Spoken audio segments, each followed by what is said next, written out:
The Lord is with us, heart dwellers, and today is October the 11th, 2015. Wow, is He with us? He has quite a message for us tonight, a message of preparation and equipping, both, and encouragement. I'm going to get into it in a moment, but I wanted to make a short announcement. We have a series of things that we call letters where we've been answering people's questions, and we'd like to make those into a book. So if we have an editor listening out there that would like to go through those and organize them into a book, we'll get them printed. And my next thing that I wanted to discuss with you is an assignment of anxiety that's coming to the body of Christ. And this is from Lana Vosser, who I consider a woman of God and a true prophet. I've been following her for several months, and she is spot on. So her message is assignment of anxiety.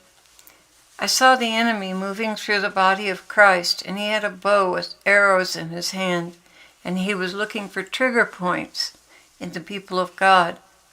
He was looking for the areas that he knew if he hit, that it was going to trigger higher levels of anxiety and fear within God's people. I saw him firing arrows at bodies, at minds, at emotions, and circumstances in an attempt to tip a trigger point that sees the people of God move away from peace and into higher levels of anxiety. As the enemy moved through shooting his arrows, I saw the Lord walking through the body of Christ, and he had a bow and arrow, and he had a huge army of angelic hosts behind him, who also had bows and arrows in their hands. The size of the arrows in the hand of the Lord and the hands of his angelic host were double the size of the ones the enemy was firing. The Lord moved through his people, and he continued to speak. Look at me alone.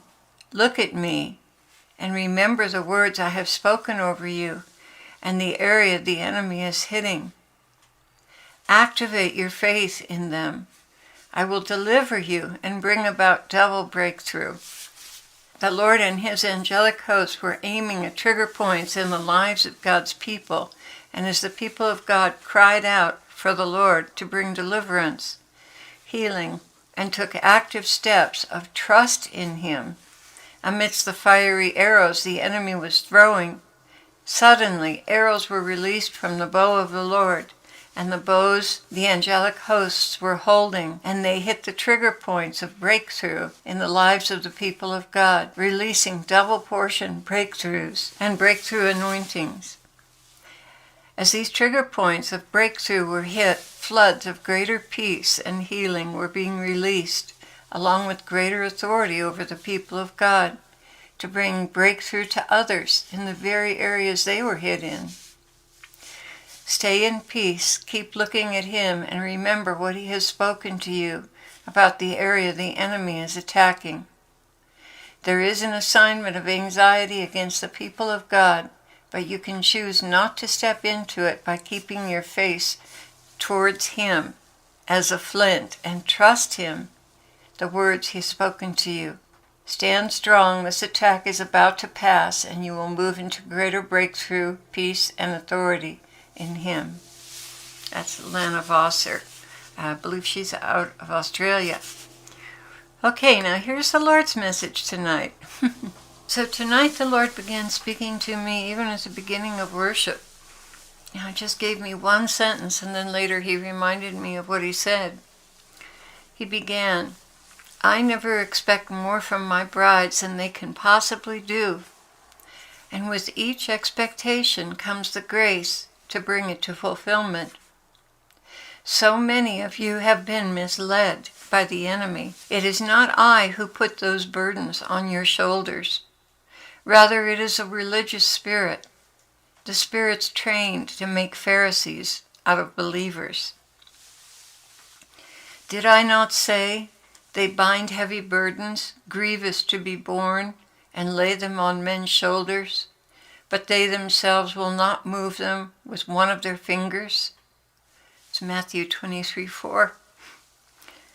It is not I who lay these things on you.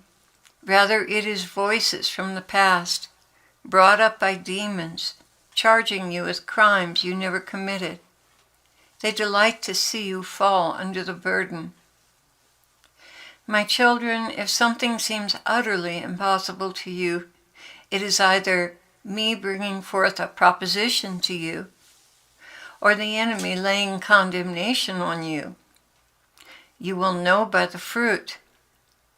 My spirit is gentle, full of possibilities, full of hope and strength for the journey. The enemy's voice, on the other hand, is overwhelming and crushing, discouraging, binding, and hopeless. If I want you to come up to higher ground, I will present it to you in such a way that you can receive it. But you must be careful to hear me and not the insinuations of the enemy tagging on. For instance, if I wish for you to cut back on worldly entertainments, it will begin with the obvious things that are unclean and not worthy of your attention. You will begin to feel conviction. This is not healthy or pleasing to God, and you will feel good about turning it off. Slowly, I will replace those worldly consolations with my presence and my consolation, and you will withdraw more and more from the world, from the motive of love, not fear and condemnation.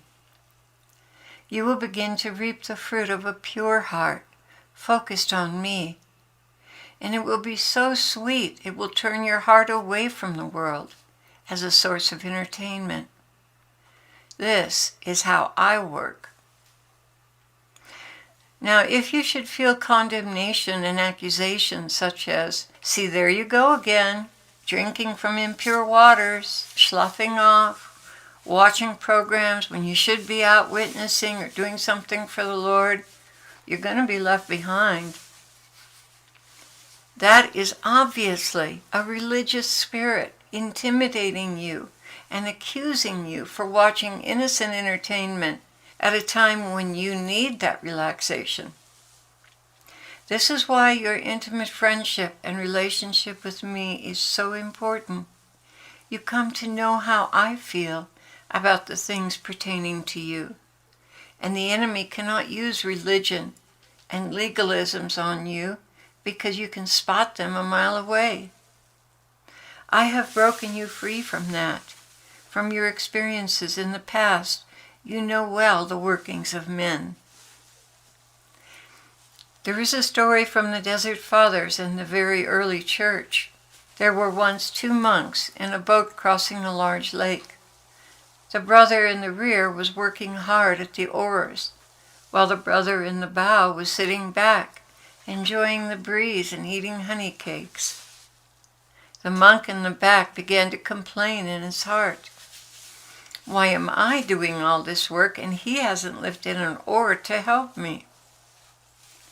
Suddenly he saw angels descending and ascending on himself and his brother monk, and the Lord spoke to him, saying, "To one is to work, to one is to rest. Both are equally holy in my sight." The brother then continued to row with even greater fervor, so delighted was his heart in the Lord and what he had chosen for him. This story truly illustrates that I choose for each what is appropriate. I may choose resting for you for months, and if you do not understand it as me, you'll be prone to condemnation and resentment, never really getting much rest or recreation, rather going deeper and deeper into condemnation and bitterness. It is true that I call each of you to different seasons as I am forming and perfecting you. Therefore, you should not take on what you think is holy. Rather, take on what I am leading you to do. Nor should you have resentment or jealousy, should I call you to work while others around you are resting. I have seasons for all. It is yours to recognize and accept them in docility. Find your pleasure, your happiness in what I give you to do. Do not compare yourself with others and take on assignments not given to you. Lord, this is where I feel pain. What do I do when people accuse me of things I never intended, like never watching a movie or never buying anything at a store or not listening to music? You never said those things, and that they took it that way. My daughter, those reactions come from a soul in a weakened state who has suffered from condemnation, either self-imposed or given from the outside of them. They overreact because they are living in constant condemnation, real or imagined. This is why we must handle each soul so very tenderly, yet do not compromise on what I am saying.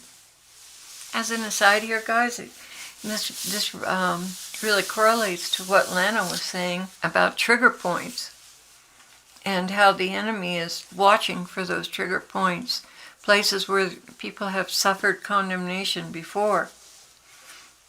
Okay, the Lord continues here. Teach them to listen very carefully, and to check with me to see how that message relates to them. I have called all of you to purity of life. Purity in what you view with your eyes and hear with your ears. To some, this will be threatening, because I've been calling them to this for a very long time, and they're resisting me. To others, it will be a shock, because they had no idea things were offensive to me, and they have not been taught. And to others, it will be a welcome word, a confirmation that I've been dealing with them about these things. To those who are willing to obey and please me, the reactions will be fleeting. But to others who have no intention of changing, you will be accused of many things you never even thought of or said. Anyone who loves me will obey my teaching. My Father will love them, and we will come to them and make our home with them.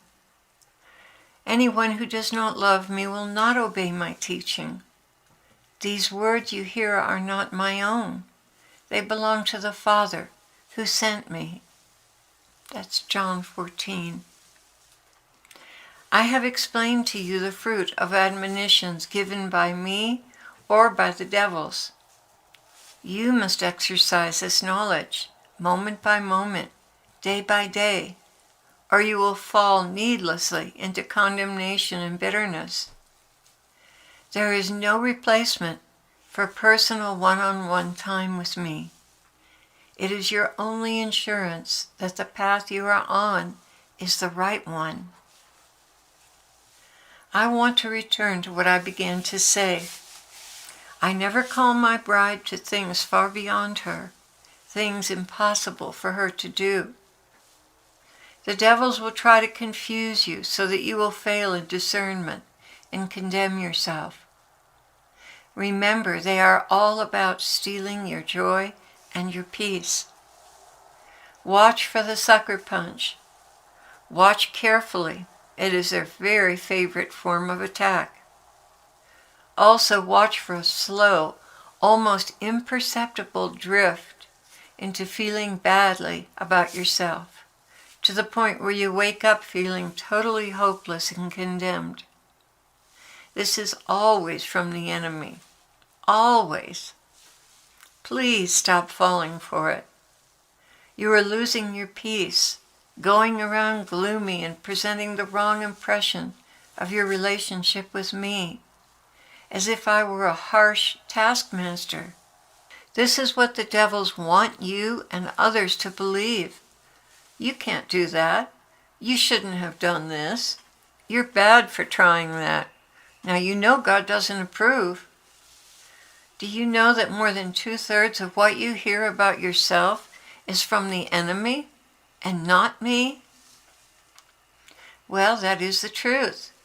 It is the enemy and it's not me. And what's worse is you believe it. This does two things which should be obvious to you, that evil is afoot. It alienates us because you hate who you are, and it throws the focus back on you, that you are bad. How can you minister love to others when you're beating yourself for your so-called bad behavior? You can't. That's the whole point in their attack. Stop you dead in your tracks, cause you to withdraw and disappear from others. When you do that, you are no longer a threat to anyone, and no longer can you touch others for me. Oh, do you see, my little blind ones? Open your eyes. I do not condemn you. These are lies about my character. Don't believe them. I admonish and encourage you. I get you to look at the prize and keep on going. They get you to look at yourself, the failure they say you are, and cause you to give up any further attempts to grow in holiness or serve me. They cause us to drift apart. They cause you to judge others, and they represent me as a cruel taskmaster. Do not buy into these lies about my character. Do not walk around gloomy and condemned. This is the fruit from listening to the evil ones. And unfortunately, the evil ones will find many willing vessels who have also lived under condemnation, so you will hear these things from those closest to you: father, mother, sister, brother, pastor, church workers. But if your relationship is solid with me, you will immediately recognize the enemy's signature, which is always condemnation and accusation. So now I have taught you well. You are warned, armed, and ready to take on the opposition, who is afoot in great numbers at this hour.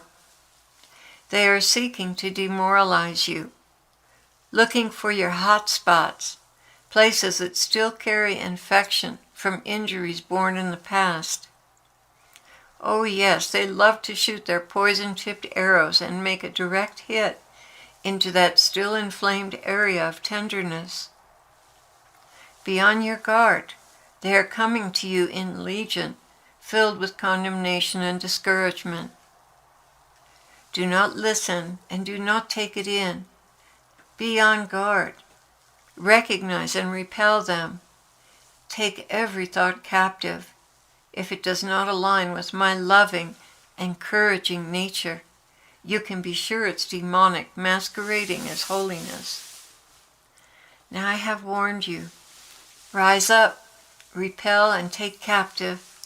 Encourage others around you who are under similar attack. Troubleshoot it with them. Show them how I never condemn, but always convict. Show them how I never demand something you're not capable of.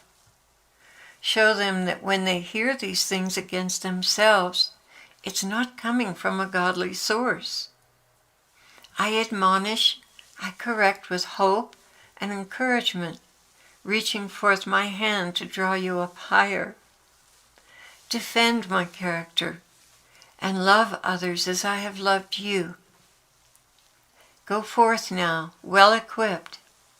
I bless you with the courage and clarity of understanding to turn men's hearts towards me.